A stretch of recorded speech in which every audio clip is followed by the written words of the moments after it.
Everyone, and welcome back to Thai Talk with Dan. Now, yesterday we shared a story about a gentleman that sent in his story, one of our subscribers, to tell you about what happened to him when he decided to get with a freelancer on Beach Road. If you haven't seen the story, I'll leave it down in the description below. Now guys, anybody can be a freelancer. All you need to do is stand about on the road or enter into a club, start dancing around and start trying to attract men and offer them a service for money. Okay? In a bar, they have a bar owner, they have a manager of the bar, and that person has all the details of all the working girls within the bar. They all know the rules, they all know they can't steal, they all know that they can't give the bar a bad reputation.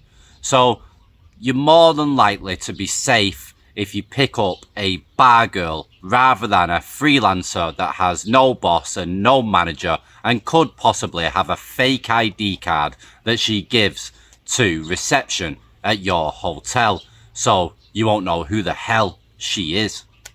Now, since I've been in Thailand, I've heard a lot of horror stories from men that I've met here, and they've spoke to me about what's happened to them with freelancers. But I'm not going to go into that today, as we've had another story sent in on the back of the story that we presented yesterday. So let's jump straight in to today's story. Hi Dan, I had problems with freelancers just a few weeks ago. On Beach Road, this Thai girl approached me happily walking as if a schoolgirl with an ice cream. I had just minutes earlier told a years known massage girl her services were no longer fun, and so long end of that friendship. She gave me a very certain look. As I walked from Pattaya Klang to Soi Free, this girl appeared.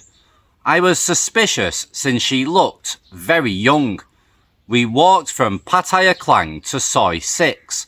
Then she asked for the money in advance for her service. I laughed, looked at her and said, if you do not trust me, then I will not trust you. She was shocked and she began berating me with insults. I told this girl Soi 6 awaits her and walked to the McDonald's, sat down and just stared at her until she went. Now the second girl was much more aggressive, and it was 3 days later. I again walked past my old massage shop going back home to Soi Free. This girl was also very young and tiny, and she walked with me and talk, very friendly. The girl come to my room and her tone changed. She did a 180, demanding a shower with my clean towels. I watched her do the routine, exiting the shower wrapped in a towel. She then complained of being too cold. She then got on the bed and became a tyrant. I asked her what she's doing, and she stated I could not touch her during sex. I offered her coconut oil, which she sniffed and showed me the infamous stink face. Amused, I asked how we would have sex, pulling at the towel. She finally got up and put the towel on my bed. I saw tattoos everywhere, most of which were Japanese. All I could think of was mafia, gangsters. I waited for her to begin what she does. Finally, she touched me as if she was washing dirty dishes as I laughed. I then moved forward to the edge of the bed and pointed open hand to her clothing and pointed to the door. I was absolutely floored by her next words. I want 1,800 baht. I smiled and said, but we agreed 800 baht. The girl got louder and louder, near screaming, so I opened the door and removed the room keycard. she rushed from the room after me, demanding money. Believe it or not, an Indian man then exited his room and began filming me.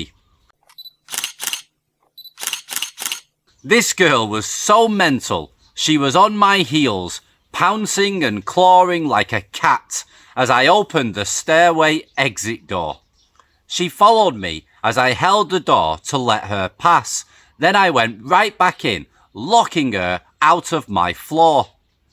This woman actually stood in the stairwell screaming for around 5 minutes. หาใครอ่ะ หาสายป่าน สายปานอยู่ไหนอ่ะ ให้ป่านอยู่ไหนไม่รู้สายป่านเข้าไปในป่า อ่ะลองเรียกสายปาน สายป่านไม่รู้อยู่ไหน เรียกสายปาน สายปานอยู่ไหน สายป่านอยู่ไหนไม่รู้กลัวสายป่านหลงป่าสายป่านอยู่ไหนไม่รู้ สายปานไปทำอะไรนะไปฉี่เปล่า ไม่รู้สายป่านจะหลงป่า สายปาน กังวลใจกลัวสายป่านหลงป่า I am so glad the Indian guy did not let her back in. Once she quieted down, I went to the stairwell exit door downstairs, and there she was, calling for the hotel security as if she was the guest. I walked past making crazy signs at her, and this one Thai security guy began signal shining his flashlight to try and force me to satisfy her demands. I looked at him, made a crazy sign, and slowly walked back to Soy Free Beach Road as she followed.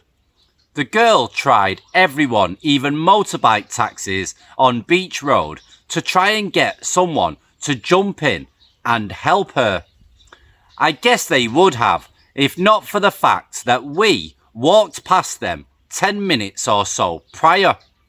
I just stood staring at her, walking 10 feet away every few moments. I was a bit afraid of police showing up to my room and 800 baht becoming 8,000 baht, but I stood my ground. I got a beer and walked back up to Pattaya Klang, thinking she would be there with the police or other help, but nothing. I searched for her but found nothing. Going back to my hotel, I saw an old friend from Laos who was with me on my first Pattaya visit. I told her of it and she replied I should not worry about it, since if she went to the police, prostitution is still illegal and she could be arrested. I was relieved a bit and felt back to normal 3 days later. Massage lady, when I seen her again, later admitted she called a few friends. I asked why, and she went into a tirade how massage work was very, very hard to do for such little pay.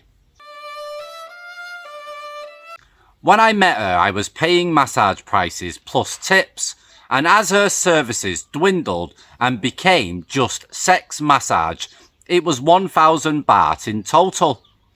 Thai women just do not understand how to do business. I also do hope it is true Beach Road freelancers do not ever involve police, and I would enjoy hearing from others who know more about this. Okay everyone, another crazy story, and I think a few lessons within this story as well. I know that some people are going to blame this guy for a lot of things that have happened. It was his fault, he brought them on, etc. But let's see what you guys have to put down in the comments. But guys, like I said, when you pick up a freelancer, life is like a box of chocolates. You never know what you're gonna get. Yeah, and that's the way it's gonna be. You don't know what the hell is going to happen. Everybody is going to be nice when you first approach them or when they first see you. They're going to be all nice and all cute, so you're interested in them. And then once they've got you in the room, obviously some of these girls feel like, yeah, they can say and do whatever they want to. So guys, share your own experiences down in the comments and give some advice to this guy as well if you can, as I do feel like he could do with some And also, if you've got your own story that you wish to share on the channel, then please send your emails in to thaitalkwithdan@gmail.com. Also, it's still absolutely boiling here in Thailand, so if you're due to come anytime soon, be prepared.